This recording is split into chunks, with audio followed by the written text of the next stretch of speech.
Hi friends, last video में हमने sign and symptom and introduction of trichomoniasis की बात की थी।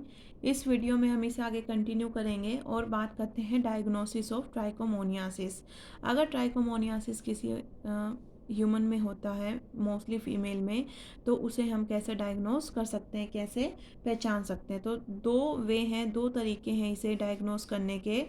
First one is wet film preparation and second one is culture of trichomonas trichomonas. Trichomonas का हम culture कर सकते हैं। और एक क्या तरीका है, वेट फिल्म प्रिपरेशन। इसमें क्या किया जाएगा कि जो सस्पेक्टेड केस है कि भई ये लगता है कि इसके अंदर ट्राइकोमोनियास हो सकता है, उसके वजाइनल स्मीयर को लिया जाता है। उसका वजाइनल स्मीयर लिया जाता है स्लाइड के ऊपर, वजाइना का स्मीयर बनाया जाएगा स्लाइड के ऊपर, और फिर उसे एग्जामाइन किया जाएगा अंडर माइक्रोस्कोप। जो स्मीयर हम लेते हैं, जो स्मीयर हम प्रिपेयर करते हैं, वो सारी प्रिपरेशन कैसी होनी चाहिए, फ्रेश होनी चाहिए। और कंडीशन क्या है कि टेम्परेचर कितना हो, 35 डिग्री सेल्सियस से कम हो, इससे ज़्यादा टेम्परेचर ना जाए, और जो स्मीयर है वो फ्रेश स्मीयर होना चाहिए। और इस स्लाइड को हम माइक्रोस्कोप के नीचे एग्जामाइन करेंगे, देखेंगे। अब जो ये स्लाइड है, इसके अंदर ल्यूकोसाइट्स भी प्रेजेंट होंगी और ट्राइकोमोनास भी है। तो जो ट्राइकोमोनास है, ल्यूकोसाइट है, उनका ऑलमोस्ट साइज सेम है। तो इसे हम कैसे डिफ्रेंशिएट करेंगे ल्यूकोसाइट से, कि जो ट्राइकोमोनास है वो एक्टिवली मोटाइल है। तो क्या रहेगा, एक्टिव रहेगा, वो थोड़ा सा कंटिन्यूसली कॉन्स्टेंट मोशन करता रहेगा। और इस कंटिन्यूस कॉन्स्टेंट मोशन की हेल्प से हम क्या कर सकते हैं, इसे डिफ्रेंशिएट कर सकते हैं ल्यूकोसाइट से। और कुछ केस में ये क्या होता है कि इसके साथ ये मिक्सअप होता है विद सेकेंडरी इन्फेक्टिंग ऑर्गेनिज्म के साथ, ये मिक्सअप मिलेगा, जैसे कि इकोलाई है, पैथोजेनिक कोकाई है। तो इनके साथ ही में क्या मिलता है, ये मिक्सअप मिलता है। तो वेट फिल्म प्रिपरेशन में हम क्या करेंगे, वेजाइनल स्मीयर लेंगे स्लाइड के ऊपर। उसकी कंडीशन क्या है कि वो फ्रेश होना चाहिए और टेम्परेचर 35 डिग्री सेल्सियस होना चाहिए एनवायरनमेंट का, जहाँ पे हम ये वेट स्मीयर प्रिपरेशन कर रहे हैं। फिर इसे स्लाइड को हम एग्जामाइन करेंगे माइक्रोस्कोप से, और ल्यूकोसाइट और जो ट्राइकोमोनास है दोनों एक जैसे दिखेंगे, लेकिन हम ट्राइकोमोनास को कैसे डिफ्रेंशिएट कर सकते हैं, वो कॉन्स्टेंटली क्या करता रहेगा, कंटिन्यूस कॉन्स्टेंट मोशन में रहेगा, एक्टिव रहेगा, जिससे हम उसे पस सेल से ल्यूकोसाइट से क्या कर सकते हैं, डायग्नोस कर सकते हैं। इसके साथ सेकेंडरी इन्फेक्टिंग ऑर्गेनिज्म रहते हैं, जैसे इकोलाई, पैथोजेनिक कोकाई। कुछ केस में, सभी केस में ऐसा नहीं होगा। दूसरा तरीका क्या है कि हम ट्राइकोमोनास का कल्चर करें। अगर जो वेट फिल्म प्रिपरेशन है उसे हम ग्राम स्ट्रेन से या फिर लेसमेयन स्ट्रेन से स्ट्रेन करते हैं और वो नेगेटिव रिजल्ट दिखाती है, और उस टाइम पे हम क्या करते हैं कि जो ट्राइकोमोनास है, जो पैरासाइट है, उसका कल्चर करते हैं स्पेशल मीडियम के अंदर। इस कल्चर के अंदर हम क्या करते हैं एंटीबायोटिक डाल के देखते हैं, ताकि अगर जो एंटीबायोटिक है वो किसके अगेंस्ट ले रहे हैं हम, ट्राइकोमोनास के, अगर इसके अंदर ट्राइकोमोनास की कॉलोनी होगी तो वो इस एंटीबायोटिक की वजह से प्रिवेंट हो जाएगी। और जो कल्चर हम प्रिपेयर करते हैं, जिसके अंदर हम ट्राइकोमोनास का कल्चर करते हैं, जो मीडियम हम प्रिपेयर करते हैं, उसका क्या नाम है, फिनबर्ग विटिंगटन मीडियम। जिस मीडियम के अंदर ये ट्राइकोमोनास को हम कल्चर करेंगे उसका नाम ये है। जो कल्चर मीडियम है, कल्चर करने का जो मेथड है, वो 98% केस में रिलायबल माना जाता है। ट्राइकोमोनास को हम डायग्नोसिस और किसके थ्रू कर सकते हैं, स्मीयर स्टेन के थ्रू, फॉर साइटोलॉजी। इसकी सेल स्टडी के लिए, कि इसकी सेल को देखने के लिए हम इसे स्मीयरली स्टेन कर सकते हैं। तो ये दो तरीके हैं, वेट फिल्म प्रिपरेशन और कल्चर ऑफ ट्राइकोमोनास। फिर ये था डायग्नोसिस, कैसे हम इसे डायग्नोस कर रहे हैं, कैसे हम इसे पहचान रहे हैं। अब हम बात करते हैं इसके ट्रीटमेंट की। Treatment of trichomoniasis. ट्राइकोमोनियासिस को हम ट्रीटमेंट कैसे कर सकते हैं, हम इसे मेनली ड्रग का यूज़ करते हैं, जैसे कि एक ड्रग है काफ़ी फेमस है मेट्रोनिडाजोल।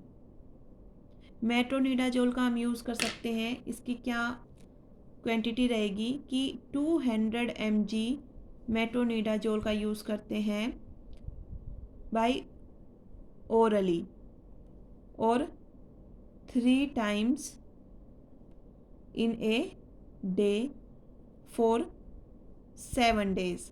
कि हम क्या करेंगे, 7 दिन के लिए, 1 वीक के लिए इसे कंज्यूम करेंगे ओरली, और 1 दिन में 3 टाइम्स लेंगे, और डोज कितनी होनी चाहिए, 200 mg की डोज होनी चाहिए। और ये दोनों पार्टनर के लिए, मेल एंड फीमेल दोनों के लिए प्रिस्क्राइब की जाएगी। और उन्हें जैसे इसके अलावा उन्हें एडवाइस दी जाती है कि वो इंटरकोर्स ना करें। अगर वो इस ड्यूरिंग इंटरकोर्स करते हैं, इस वीक के ड्यूरिंग, तो वो कॉन्डम्स का यूज़ करें। और ये जो मेथड है ये 85% पेशेंट्स के अंदर रिलायबल मेथड है। और जो ये मेट्रोनिडाजोल की जो टैबलेट है, ये आफ्टर मील लेनी ज़्यादा सही रहेगी, अदरवाइज़ नोज़िया या फिर वोमिटिंग हो सकती है। रीसेंट ट्रीटमेंट में हम क्या करते हैं कि जो आजकल ट्रीटमेंट दिए जाते हैं उसमें जो पेशेंट है उसकी कन्वीनियंट के अकॉर्डिंग, बेटर पेशेंट कॉम्प्लियंस के अकॉर्डिंग क्या करते हैं, 2 ग्राम मेट्रोनिडाजोल की टैबलेट दे देते हैं एक ही बार में, 1 टैबलेट एक ही दिन में। और जनरली ये नाइट के ड्यूरिंग लेनी चाहिए ताकि वोमिटिंग को अवॉइड कर सकें। अगर ये वाली जो टैबलेट है, मेट्रोनिडाजोल टैबलेट है, ये काम नहीं करती है तो इसके अल्टरनेटिव भी प्रेजेंट हैं। इसके अल्टरनेटिव, एक तो मेट्रोनिडाजोल हो गई, अगर ये काम नहीं करती है तो इसके अल्टरनेटिव हम क्या ले सकते हैं, टीनिडाजोल। जो टीनिडाजोल है इसे हम कैसे लेंगे कि इसकी क्वांटिटी कितनी लेनी चाहिए, 300 mg एक दिन में 2 बार और 7 दिन के लिए, मतलब 1 वीक के लिए और 1 दिन में 2 बार लेंगे। और इसकी क्वांटिटी कितनी होगी, 300 mg होगी, और मील के बाद ही लेंगे। एक तो टीनिडाजोल हो गया, दूसरा क्या होगा, सेक्निडाजोल। जो सेक्निडाजोल है ये कितनी लेंगे, ये हम लेंगे 1000 mg एक सिंगल डोज में, और डेली लेंगे फॉर 2 डेज़ के लिए, 2 दिन के लिए लेंगे, एक सिंगल डोज लेंगे पर डे, और उसके अंदर 1000 mg की क्वांटिटी होगी सेक्निडाजोल की। जो हम ये 3 ड्रग्स की बात कर रहे हैं, सेक्निडाजोल, टीनिडाजोल, मेट्रोनिडाजोल, ये तीनों जो ड्रग्स हैं ये अवॉइड की जानी चाहिए जब प्रेगनेंसी का फर्स्ट ट्राइमेस्टर चल रहा है।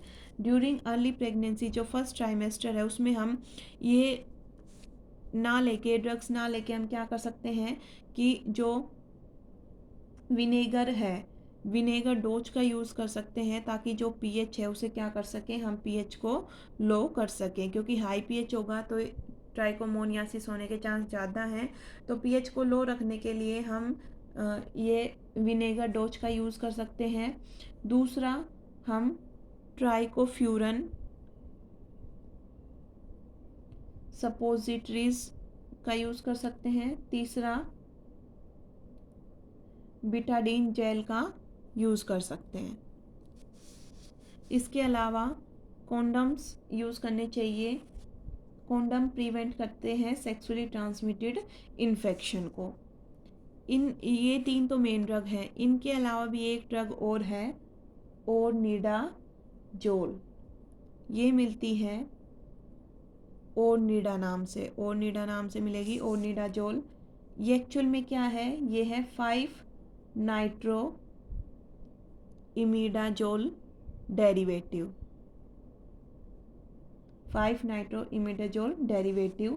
इसकी डोज कैसे लेंगे, 1 ग्राम ओरली या फिर 500 mg बीडी या फिर 500 mg वजाइनली, वजाइना के अंदर पुट करते हैं, वजाइनली के अंदर।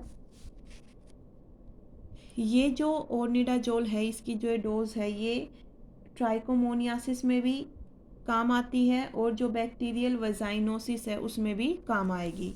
अब जो ये हम ड्रग ले रहे हैं, इन ड्रग के क्या क्या साइड इफ़ेक्ट्स हैं, इन ड्रग की वजह से क्या क्या साइड इफ़ेक्ट हो सकते हैं कि जो गैस्ट्रो इंटेस्टाइनल ट्रैक है उसका इन्फेक्शन हो सकता है, उसमें पेन हो सकता है, सर दर्द हो सकता है, पेशेंट है उसे ड्राउजीनेस फील होती रहेगी पूरे दिन, मसल वीकनेस हो सकती है